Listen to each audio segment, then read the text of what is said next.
ধূপকাঠিৰ নতুন ব্যৱসায় এটা আৰম্ভণি কৰিলে সকলোৰে নিজৰ এটা ব্ৰেণ্ড বনোৱাৰ আশা থাকে। ধূপকাঠিৰ ব্ৰেণ্ড এটা বনোৱাৰ কাৰণে কিমান খৰচা হ'ব, তাৰ প্ৰচেছটোনো কেনেকুৱা, তাৰ কাৰণে আপোনালোকে কি ডকুমেণ্টছনো বনাব লাগে। যদি জানিব বিচাৰিছে তেতিয়াহ'লে ভিডিঅ'টো শেষলৈকে চাব। আপুনি নতুনকৈ ব্যৱসায়টো আৰম্ভণি কৰিব বিচাৰিছে, আগৰ পৰাই আপুনি ব্যৱসায়টো কৰি আছে, তেতিয়াহ'লেও এই ভিডিঅ'টোৱে আপোনাক এই গোটেই টপিকটো ক্লিয়াৰ কৰাত সহায় কৰিব। ধূপকাঠিৰ যেতিয়া আপোনালোকে এনেকুৱা ধৰণৰ পেকেটবিলাক মাৰ্কেটৰ পৰা লৈ পেকেজিঙৰ কামটো কৰে, তেতিয়াহ'লে আপোনালোকে সচৰাচৰ কিছুমান মাৰ্কেটত অসুবিধাৰ সন্মুখীন হোৱা দেখা যায়, যিটো কম ইনভেষ্টমেণ্ট থকাৰ কাৰণে প্ৰথম পৰ্যায়ত বহুতেই নিজৰ ব্ৰেণ্ডটো আৰম্ভণি কৰিব নোৱাৰে। তাৰ কাৰণে যেতিয়া এনেকুৱা সেম ডিজাইনৰ পেকেট যিকোনো এটা অঞ্চলত দুজন বা তিনিজন লোকে নি পেলাই বনোৱা আৰম্ভণি কৰে, তেতিয়াহ'লে যেতিয়া তেওঁলোকে বস্তুখিনি নি দোকানত বিক্ৰী কৰে, তেতিয়াহ'লে সেই দোকানীসকলে তাৰ কোৱালিটিক লৈ বা তাৰ দামটো লৈ কম্পেয়াৰ কৰিবলৈ লাগি যায়। যাৰ কাৰণে ডাঙৰ যিবিলাক কোম্পানী আছে তেওঁলোকৰ ডিষ্ট্ৰিবিউটৰ কোম্পানীবিলাকে দিয়ে। কোম্পানীবিলাকে ডিষ্ট্ৰিবিউটৰ দিয়াৰ কাৰণ এটাই হয় যে কোম্পানীয়ে বস্তুটো বনাই ডিষ্ট্ৰিবিউটৰক দিব এটা ফিক্স দামত, আৰু ডিষ্ট্ৰিবিউটৰেও সেই বস্তুবিলাক এটা ফিক্স দামত নি দোকানে দোকানে দিব। তেতিয়া তাক কম্পেয়াৰ কৰাৰ কোনো আপোনাৰ অপশ্যন নাথাকে দোকানীৰ হাতত, আৰু কোম্পানীয়ে যিটো দাম ফিক্স কৰি দিব সেইটো দামতেই দোকানীজনে ল'বলৈ বাধ্য হয়। কিন্তু আমাৰ নিচিনা যিসকলে সৰু সৰুকৈ ধূপৰ ব্যৱসায় আৰম্ভণি কৰিছে, যাৰ প্ৰথম ইনিচিয়েল ইনভেষ্টমেণ্ট 15,000, 20,000, 50,000, 1 লাখ টকা, তো তেওঁলোকে যদি নিজৰ ব্ৰেণ্ডটো নবনায় তেতিয়াহ'লে এই সমস্যাটো তেওঁলোকে দেখা পায়। কিয়নো কাৰণ যেতিয়া তেওঁ পেকেটটো বনাই পেলাই দোকানলৈ লৈ যায়, তেতিয়াহ'লে ধৰক কোনোবা এজনে যদি ছাপ'জ ধৰি ল'লোঁ যে ডিব্ৰুগড়ৰ এজন কাষ্টমাৰে ব্যৱসায়টো আৰম্ভণি কৰিছে, কিন্তু ডিব্ৰুগড়ত অলৰেডি এই পেকেটটো বনোৱা দুজন এক্সিষ্টিং কাষ্টমাৰ আছে যোনে এই পাইনএপল পেকেটটোৱে ইউজ কৰি আছে। তেতিয়াহ'লে এইটো কেছত কি হয় যে সেই আগৰ পৰা যি দুজনে কাম কৰি আছে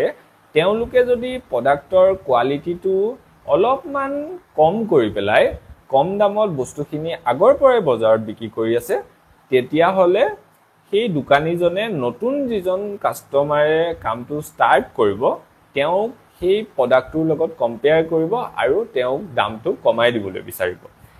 কিন্তু যেতিয়া নতুনকৈ কোনোবা এজন মানুহে ব্যৱসায় এটা আৰম্ভণি কৰে, তেতিয়া সদায় তেওঁ নিজৰ প্ৰডাক্টৰ কোৱালিটিটো ভাল কৰাৰ কথা ভাবে। মাৰ্কেটত তেওঁ এটা আশা লৈ পেলাই কামটো কৰিবৰ কাৰণে যায়, আৰু যেতিয়া তেওঁ সেই নিজৰ পেকেটটো দোকানীজনে দেখায় যে চাওক এইটো আমুকে আমাক 50 টকাত দি গৈছে, এইটো আমাক 60 টকাত দি গৈছে, আৰু আপুনি আমাৰ পৰা 80 টকা বিচাৰিছে, তেতিয়াহ'লে দোকানীজনে তাৰ কোৱালিটি কম্পেয়াৰ নকৰে, তেওঁ খালি তাৰ ওপৰৰ যিটো পেকেটৰ গেটআপ সেইটোৰ লগতহে তেওঁৰ পেকেটটোৰ যিটো কম্পেৰিজন সেইটো কৰে। যাৰ কাৰণে তেওঁ বহুখিনি ক্ষেত্ৰত নিগেটিভ এটা ৰেছপন্সৰ সন্মুখীন হ'ব লগা হয়। এই কাৰণে আমি কি কৈছোঁ যে আপোনালোকে যদি ইচ্ছা কৰে আপোনালোকে নিজৰ নাম দি নিজৰ ডিজাইনৰ পেকেট প্ৰিণ্ট কৰিব পাৰে। এতিয়া কথাটো হ'ল যে সেইখিনি কৰিবৰ কাৰণে আপোনালোকক এটা মিনিমাম ইনভেষ্টমেণ্টৰ ৰিকুৱাৰমেণ্ট হয়, আৰু সেই ইনভেষ্টমেণ্টটো যদি আপুনি কৰিব পাৰে তেতিয়াহ'লে এনেকুৱা সমস্যাৰ সন্মুখীন আপুনি বজাৰত দেখিবলৈ নাপায়। এতিয়া আপুনি যদি নিজৰ এটা ব্ৰেণ্ড বনাওঁ বুলি ভাবে, তাৰ কাৰণে ইনিচিয়েলি আপোনাক কোনো ধৰণৰ ডকুমেণ্টেশ্যনৰ প্ৰয়োজন নাথাকে। আপুনি যদি ইচ্ছা কৰে আপোনাৰ এখন ট্ৰেড লাইচেঞ্চ আৰু এখন MSME চাৰ্টিফিকেট আপুনি একদম কম খৰচাত বনাই ল'ব পাৰে। তাতে আপুনি আপোনাৰ যি দোকান বা ইণ্ডাষ্ট্ৰীৰ নামটো দিব লাগে, আৰু সেই নামটো আপুনি যেতিয়া নিজৰ ব্ৰেণ্ডটো বনাব তাত ছাইডত আপোনালোকে লিখি দিব পাৰিব যে মেনুফেকচাৰ্ড বাই আমুক ইণ্ডাষ্ট্ৰী বা আমুক এণ্টাৰপ্ৰাইজ, আৰু তাৰ লগতে আপোনাৰ ঠিকনা, আপোনাৰ ফোন নাম্বাৰ, ইমেইল ID এইখিনিও দিব পাৰে, যাতে দোকানীজনে বা কাষ্টমাৰজনে যেতিয়া আপোনাৰ সেই প্ৰডাক্টটো আকৌ ল'ব বিচাৰিব তেতিয়া আপোনাৰ লগত যোগাযোগ কৰিব পাৰে। এই গোটেই কামখিনি যি ডিজাইনিঙৰ কাম এইখিনি আমিয়ে কৰি দিম, তাৰ কাৰণে আপোনালোকে আমাক এটকাও বেছিকৈ দিব নালাগে, কিন্তু তাত আপোনালোকক অলপমান সময়ৰ প্ৰয়োজন হয়। কিন্তু যদি আপোনালোকৰ কামটো একদম জলদি লাগে মানে ধৰক 2 দিন 3 দিনৰ ভিতৰতে আপোনাক ডিজাইনটো লাগে তেতিয়া হলে আমাৰ কিছুমান প্ৰফেশনাল পেইড ডিজাইনাৰ থাকে তেওঁলোকক আপুনি 1000 rupees দিব লাগিব তেওঁলোকে তেতিয়া আপোনালোকক 2-3 দিনৰ ভিতৰতে আপোনালোকৰ ডিজাইনটো ৰেডি কৰি দিব আৰু সেই ডিজাইনটো ৰেডি হোৱাৰ পাছত আপোনালোকে আমাক 10 পৰা 15 দিন আৰু সিজন টাইমত 20-25 দিন সময়ও লাগিব পাৰে সেইখিনি সময় দিব লাগিব তেতিয়া হলে আপোনালোকক মিনিমাম 10 টকীয়া পেকেট 12000 অৰ্ডাৰ দিলে আমি প্ৰিন্ট কৰি দিম আৰু যদি 20 টকীয়া সাইজৰ পেকেট হয় ধৰক এনেকুৱা সাইজৰ পেকেট তেতিয়া হলে আপুনি আমাক 6000 পেকেটৰ যদি অৰ্ডাৰ দিয়ে এটা ডিজাইনত তেতিয়া হলেও আমি আপোনাৰ সেই পেকেটটো আপোনালোকৰ কাৰণে প্ৰিন্ট কৰি দিম এই নিজৰ ডিজাইনত প্ৰিন্ট হোৱা পেকেটটোৱে আপোনাৰ যি ব্যৱসায় সেই ব্যৱসায়টো গ্ৰোথ হোৱাত সহায় কৰিব আৰু আপোনাৰ সেই পেকেটটোৱে যেতিয়া মাৰ্কেট দখল কৰিবলৈ সক্ষম হ'ব তেতিয়া হলে আপোনাৰ ব্যৱসায়টো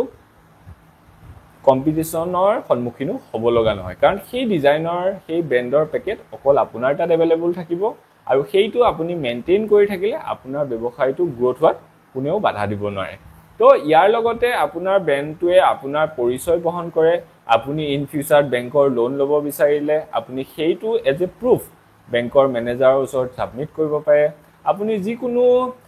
গভৰ্নমেন্টৰ এক্সিবিশনত নিজৰ ইন্ডাষ্ট্ৰিটোক শো কৰিব পাৰে থ্ৰু আপোনাৰ সেই ব্ৰ্যান্ডৰ পেকেটৰ থ্ৰুদি আপুনি গিফটিংৰ কাৰণে আপোনাৰ নিজৰ ব্ৰ্যান্ডৰ পেকেট ইউজ কৰিব পাৰে ইয়াৰ লগতে আৰু বহুতো ইয়াৰ বেনিফিটস আছে আপুনি যদি নিজৰ ব্ৰ্যান্ডত ধূপকাঠিৰ ব্যৱসায় আৰম্ভণি কৰিম বুলি ভাবিছিল তেতিয়া হলে নিশ্চয় আপুনি আমাৰ লগত যোগাযোগ কৰিব পাৰে আমাৰ স্ক্ৰিনত আহি থকা ফোন নম্বৰ যোগাযোগ কৰিলে ইয়াৰ আৰু সবিশেষ আমি আপোনাক জনাম আৰু যদি কিবা জানিব বিচাৰে নিশ্চয় আমাক কমেন্টত খুদিব ভিডিওটো চাই ভাল পালে লাইক কৰিব